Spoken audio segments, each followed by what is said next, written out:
Halo, Assalamualaikum warahmatullahi Assalamualaikum wabarakatuh. warahmatullahi wabarakatuh. Salam kenal teman-teman semua. Bagi yang belum kenal, salam hangat. Bagi yang sudah kenal kami berdua, mudah-mudahan Ketemu gak lagi. bosan ketemu lagi di dunia yang maya ini. Khususnya salam hangat untuk rekan-rekan sejawat kami, satu profesi ahli teknologi laboratorium medik atau dulunya analis kesehatan yang bekerja dimanapun teman-teman berada. Juga para mahasiswa teknologi laboratorium medik dimanapun kalian menuntut ilmu di berbagai macam kampus di seluruh penjuru negeri. Perkenalkan, nama saya Wimba Widakdo, panggil aja Wimba. Dan ini teman saya. Terima kasih Wim, nama saya Daud Abdurrahman, panggilannya Daud. Kami sekarang sedang melanjutkan jenjang pendidikan S2 atau Master di negara Belanda. Kira-kira jauhnya sekitar 13.000 ya, kilometer dari Indonesia ke Belanda. ya lumayan jauh juga. Pada kesempatan kali ini kami membuat sebuah video yang kami maksudkan untuk berbagi pengalaman, berbagi cerita, mudah-mudahan bisa menginspirasi karena banyak yang menanyakan juga gimana sih caranya bisa kuliah S2, khususnya kuliah ke luar negeri bagi ATLM atau bagi lulusan teknologi laboratorium medik atau analis kesehatan. Mudah-mudahan bisa menjawab pertanyaan-pertanyaan yang teman-teman ajukan nanti. Oh iya, pada saat ini saya mengambil program Biomedical Science di Maastricht University, kota Maastricht, Netherlands. Sedangkan saya ngambil program Master of Molecular Life Sciences di University of Wageningen University di kota Wageningen. Ya. Lupa. Ya. Mungkin pertama kita cerita dulu kali ya background pendidikan kita Ya. kayak gimana. Nah, jadi kita berdua di tahun yang sama, tahun 2007 kita masuk ke kampus Poltekkes Bandung ambil jurusan analis kesehatan. Jadi durasinya 3 tahun. Ya, diploma Program 3. diploma 3. Dari 2007 kita lulus 2010. Nah, kemudian dari situ kita udah dapet kualifikasi untuk bisa bekerja sebagai dulu analis kesehatan, ya kan, di lapangan kerja. Udah kita kerja. Ya, kita kerja. Saya sendiri kerja di Rumah Sakit Cahya Kaluwian di laboratorium patologi klinik selama 2 tahun dari 2010 sampai 2012.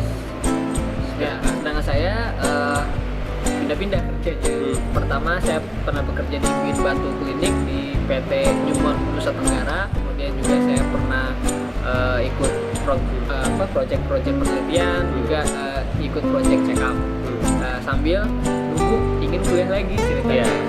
Karena kami tahu sedang ada program D4 di Poltekkes Bandung yang dibuka untuk kelas karyawan. Ya, betul. Seperti itu. Jadi program ekstensi. Ya, dulu salah satu requirements-nya, persyaratannya untuk ikut program diploma 4 itu harus sudah bekerja minimal 1 tahun.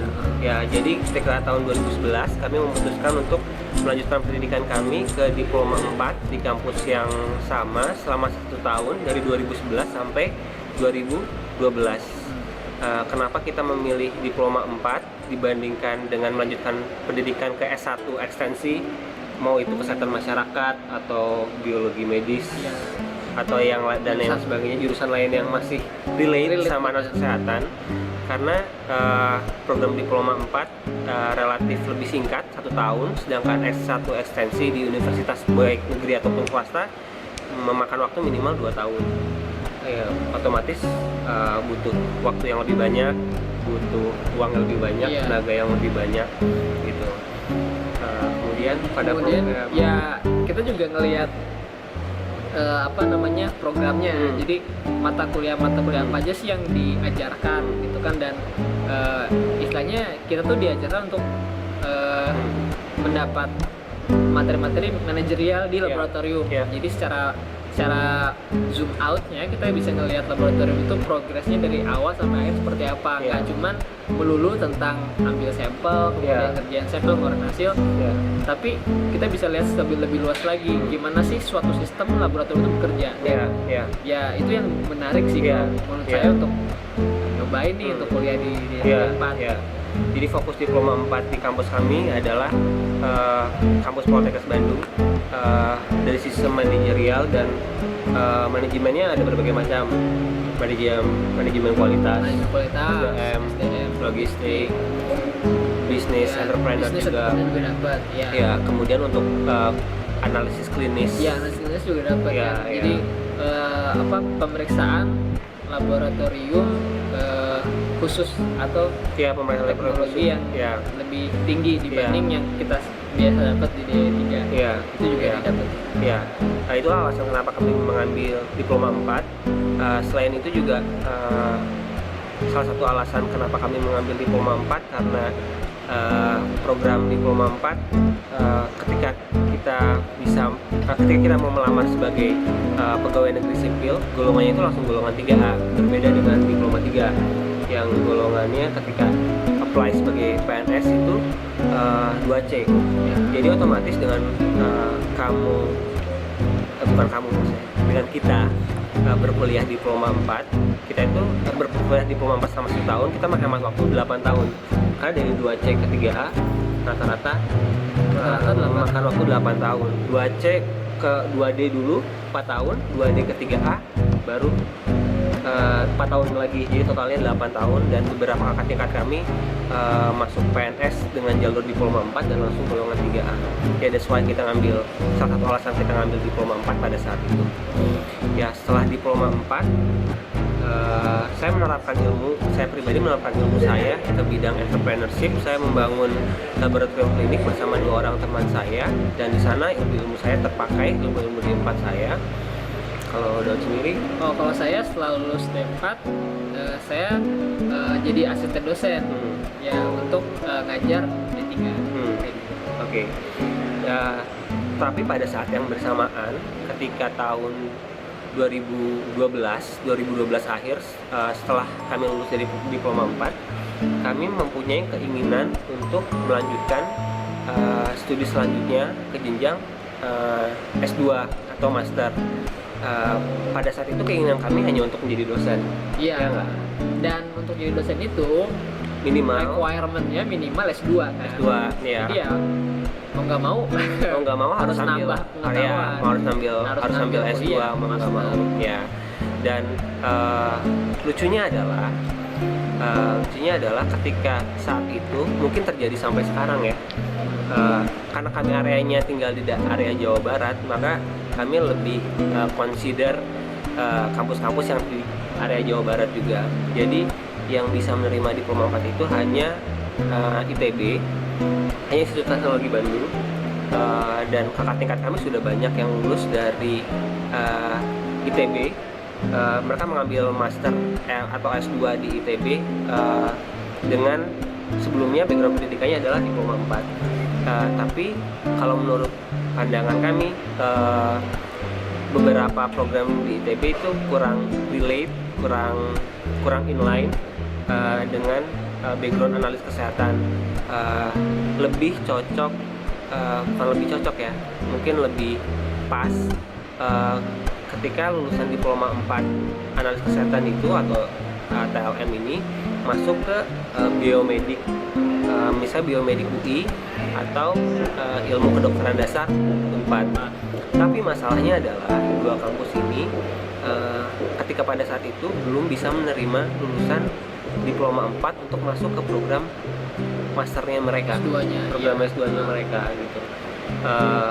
Ya mungkin mereka kurang percaya dengan ini pendapat subjektif kami, mungkin mereka kurang percaya dengan lulusan diploma 4 bisa nggak sih lanjutin kuliah ke S2, mampu nggak sih, karena cuma di diploma 4 vokasional ya. Cuma kuliah setahun, D4-nya gitu. Emang bisa S2 kan keraguan-keraguan itu kan yang belum bisa kita jawab waktu itu.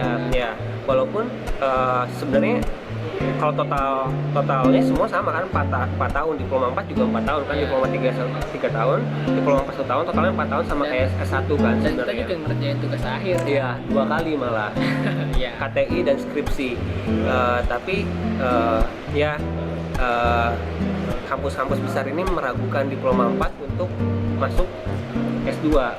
Bahkan kakak tingkat kami harus ketika berkuliah diterima berkuliah di UI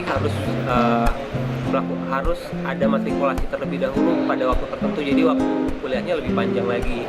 Ya itulah kenapa kami merasa bahwa kok kayaknya mau S2 kayak sulit ya, gitu, kayak dipersulit ya gitu.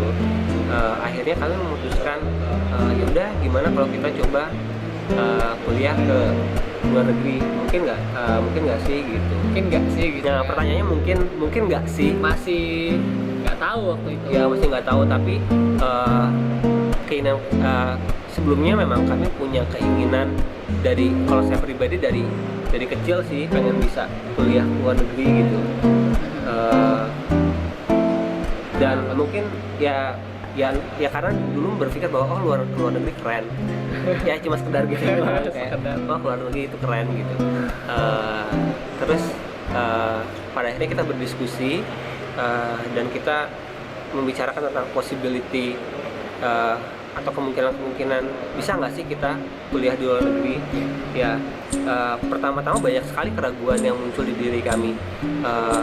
Keraguan pertama adalah mungkin nggak sih kita diterima sama universitas di luar negeri yang notabene rankingnya tinggi-tinggi, ranking 200 besar dunia, yang universitas Indonesia pun ada di urutan paling tinggi di urutan 400 dunia gitu. Padahal kita cuma diploma 4. Universitas di Indonesia pun tidak mau menerima kami. Gimana lagi universitas dunia gitu. Iya. Itu yang pertama keraguan. Terus yang kedua, kita tuh berasal dari kampus yang kecil, hanya politeknik dan baru berapa kali lulus ada? 6 angkatan untuk diploma 4. Untuk diploma 4 kan Iya. Untuk sebuah jurusan kan pasti itu masih baik lah ya. Iya. Dan masa sih universitas di luar negeri mau menerima kami? Keraguan yang lain. Iya, keraguan lain ya. Beda kalau misalnya kami lulus dari universitas besar di Indonesia. Ya, anggaplah kami lulusan UGM atau kami lulusan UNER, kayak udah banyak alumni yang bisa berkuliah ke luar negeri, sedangkan kami hanya dari kampus kecil. Mungkin nggak sih? Itu keraguan yang kedua yang kami tanyakan. Terus keraguan ketiga adalah kemampuan bahasa Inggris kami yang pas-pasan pada saat itu, terutama saya pribadi kayak sih waktu itu kayak Babi ibu. Iya, mungkin nggak sih nggak bisa bahasa Inggris gitu, sedangkan kuliah ke luar negeri artinya semuanya pakai bahasa Inggris, mulai dari hidup sehari-hari, kuliah itu udah pasti. Mungkin nggak sih? Konsultasi